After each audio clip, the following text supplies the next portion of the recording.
Telefon dia ada dengan saya ni.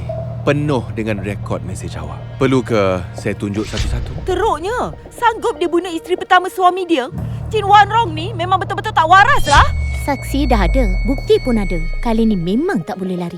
Patutlah bertahun keluarga Lin huru-hara. Rupanya semua ni sebab anak beranak tu. Awak ingat saya nak semua ni jadi? Semua sebab Lin Si Yin paksa saya. Dia ni dah rampas semua daripada saya. Lin Si Yin, nak sangat kan? Sin! Jaga-jaga, Sin! Ting Fang! Ting Fang! Dia betul. 叮当，等你，命运让再次相遇。装作不承认是你，不敢喊你名字，怪自己太清醒。爱遗落在人群里，梦里笑得好美丽，眼睁睁地靠近你，却无能。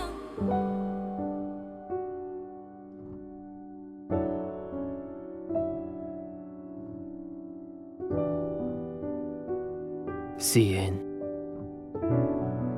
Papa minta maaf. Kamu dah lalui macam-macam dibesarkan di luar. Papa susah payah nak bawa kamu balik. Tapi Chin Wan Rong cucuk sana sini. Buat kita berbalas sebab dia. Papa gagal jaga kamu. Dan gagal jaga mama kamu. Sekarang Chin Wan Rong dengan Yu Yue dua-dua meringkuk dalam penjara.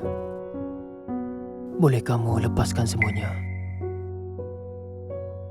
Cik Puan, dah sampai masanya. Kita kena bertolak.